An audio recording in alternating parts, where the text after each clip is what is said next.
बहुत सारे घोड़े वालों ने भी उनको घोड़े पे लेके गया था, उनको हॉस्पिटल पहुंचाया। मेरे अलावा भी बहुत सारे ऐसे लोग हैं जिन्होंने कंधे पे उनको उठाया है हॉस्पिटल पहुंचाने के लिए।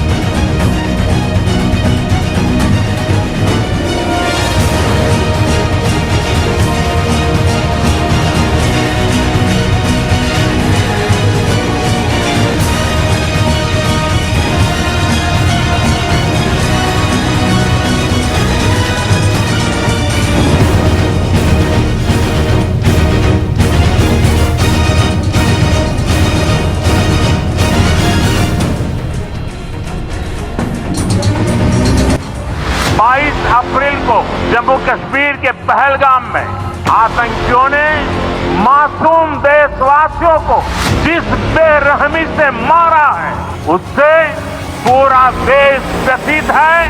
कोटि कोटि देशवासी दुखी है।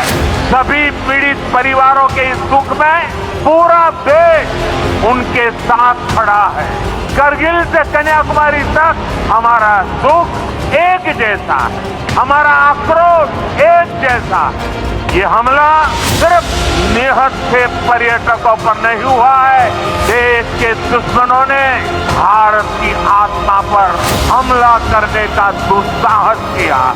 मैं बहुत स्पष्ट शब्दों में कहना चाहता हूं, जिन्होंने ये हमला किया है उन आतंकियों को और इस हमले की साजिश रचने वालों को उनकी कल्पना से भी बड़ी सजा मिल करके रहेगी।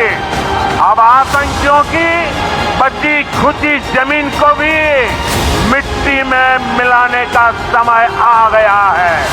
140 करोड़ भारतीयों की इच्छा शक्ति अब आतंकी आकाओं की कमर तोड़ कर रहेगी। नमस्कार दोस्तों, पहलगाम की वैसारन वैली, जिसको भारत का मिनी स्विट्जरलैंड कहा जाता है, उस टूरिस्ट प्लेस में एक खौफनाक आतंकवादी हमला हुआ, जिसको देखकर पूरे भारत का रूह कांप उठा।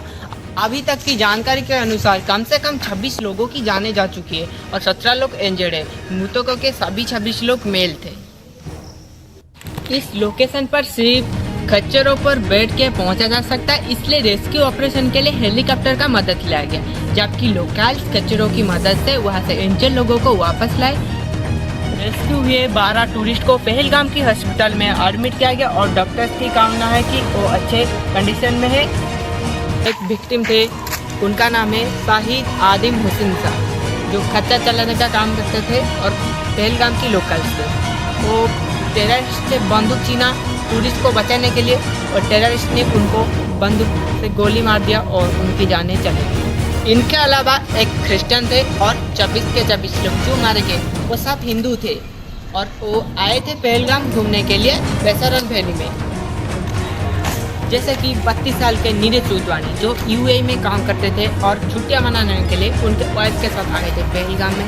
ऐसे ही कुछ विक्टिम थे जो नेपाल से थे और IAF, IB और नेवी के ऑफिसर थे जो शहीद हुए पहलगाम की टेररिस्ट अटैक में। और हरियाणा के 26 साल के विनय नगरवाल जो नेवी के ऑफिसर थे और 6 दिन पहले शादी किए थे, वो आए थे पहलगाम घूमने के लिए।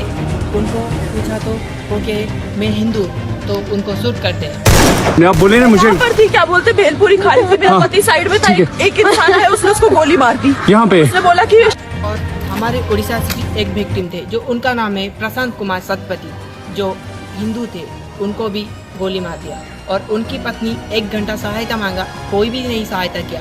जो भी सहायता करता उनको भी मार दिया गया था, इसलिए कोई भी नहीं सहायता किया, वो भी उनकी भी जाने चली गई। सब बोलते थे कि आतंकवाद का कोई धर्म नहीं होता। इस टेररिस्ट अटैक में सब पता चल गया आतंकवाद का धर्म होता है, वो मुस्लिम है। जो हिंदू थे उनको नहीं छोड़ा गया, जो मुस्लिम थे उनको छोड़ा गया। उस आतंकवादी ने पूछा कि आप कुरान पढ़ो, नमाज पढ़ो। जो हिंदू थे वो तो नहीं जानते, क्योंकि वो हिंदू है इसलिए उनको शूट करके मार दिया गया। ऐसे ही हम उनकी घर पे जाके एक एक कर चुन चुन कर मारेंगे, सबकी बदला लेंगे। हम नहीं छोड़ेंगे वो आतंकवाद को, और वो जो पाकिस्तानी है ना उनको भी नहीं छोड़ेंगे। सरकार बहुत ही एक कठिन एक्शन लिया है। पाकिस्तान को एक भी बूंद पानी नहीं मिलेगा। पाकिस्तान की सब पानी बंद करा गया है भारत के तरफ से। सब पाकिस्तानी अब जानेंगे भारत की पावर क्या है। आप लोग मारे हो 26 लोग, हम बदला लेंगे आपके साथ। जो इंडिया के बारे में एक गलत न्यूज़ छाप रहे थे, जो पाकिस्तानी 12 यूट्यूबर, उनको बैन करा गया इंडिया के तरफ से।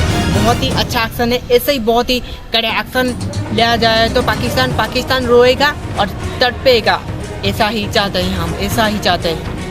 जो पहलगाम की आतंक में शामिल थे जो आतंकवादी, वो अब भी पहलगाम की जंगल में छुप के बैठे हैं। इंडियन नेवी और इंडियन एयरफोर्स सब लग चुके हैं उनको ढूंढने के लिए।